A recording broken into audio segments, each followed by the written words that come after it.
دنیا کی بادشاہ روئے زمین کی حکومت مانگیں گے تو وہ بھی ملے گی، تو وہ اس دنیا میں بھی ذلت اور رسوائی میں ہے اور آخرت میں بھی ذلت اور رسوائی ان کا مقدر بنے گی اور وہ سخت سزا کے بھی مستحق ہوں گے۔ ناظرین، آج کا عنوان ہے قوموں کی سر بلندی کا راز۔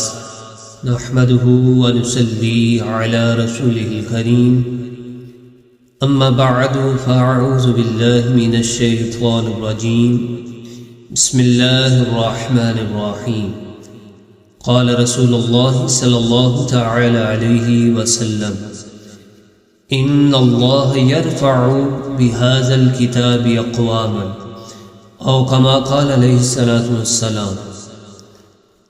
آپ جس قوم کی ترقی کو اور ان کی سربلندی کو دیکھیں گے تو وجہ یہی ہے قرآنی تعلیمات پر عمل۔ جس قوم نے قرآن کی تعلیمات پر عمل کیا، اللہ تعالیٰ نے اس قوم کو سربلندی عطا فرمائی، اور جنہوں نے قرآن کو پس پشت ڈال دیا تو وہ قوم ذلت اور رسوائی کے گڑھے میں گر گئی۔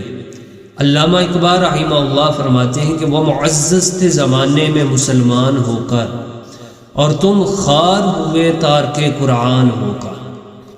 قرآن یہ خیر کا سرچشمہ ہے، قرآن سے ہم جتنی اور جیسی خیر مانگیں گے یہ ہمیں عطا کرے گا۔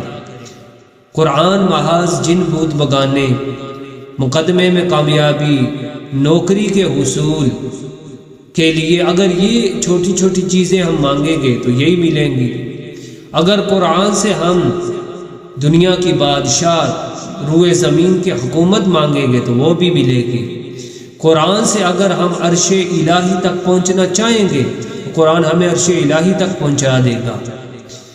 تو جہاں قرآن نے اجتماعی ترقی کے علاوہ ذاتی اور انفرادی ترقی بھی ہمیں بخشی ہے۔ حضرت عامر بن واصلہ ابو طفیل رضی اللہ تعالیٰ عنہ سے روایت ہے کہ نافع بن عبد الحارث حضرت عمر بن خطاب رضی اللہ تعالیٰ عنہ سے عثمان کے مقام پر ملے۔ حضرت عمر نے انہیں نافع کو مکہ کا امیر مقرر کیا تھا، تو حضرت عمر نے ان سے پوچھا کہ ہے نافع، تم اہل مکہ پر کس کو امیر حاکم مقرر کر کے آئے ہو؟ تو نافع نے جواب دیا کہ ہے امیر المؤمنین، میں ابن ابزی کو اہل مکہ پر حاکم مقرر کر آیا ہوں۔ حضرت عمر نے پوچھا کہ یہ ابن ابزی یہ کون ہے؟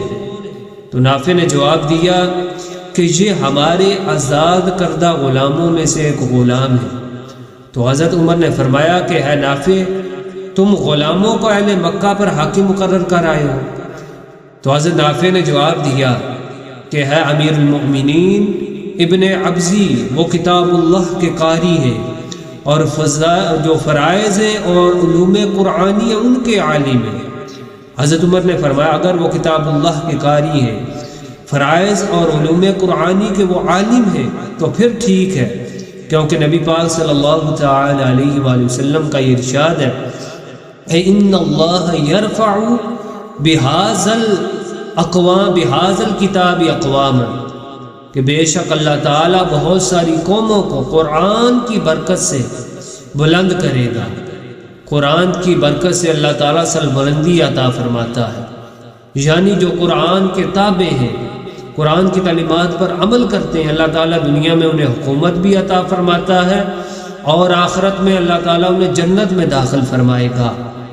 اور جو قرآن کے منکر ہیں تو وہ اس دنیا میں بھی ذلت اور رسوائی میں ہے اور آخرت میں بھی ذلت اور رسوائی ان کا مقدر بنے گی اور وہ سخت سزا کے بھی مستحق ہوں گے۔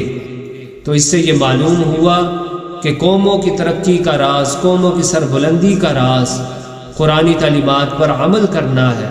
جنہوں نے قرآن کو اپنی زندگی کا ایک اہم حصہ بنا لیا اور جو قرآن کی تعلیمات کے مطابق چلتے رہے تو اللہ تعالیٰ نے دونوں جہانوں میں ہی انہیں کامیابی عطا فرمائی۔ اللہ تعالیٰ ہمیں قرآن مجید فرقان حمید کی تعلیمات پر عمل پیرا ہونے کی توفیق عطا فرمائے۔ وآخر دعوانا الحمد للہ رب العالمین۔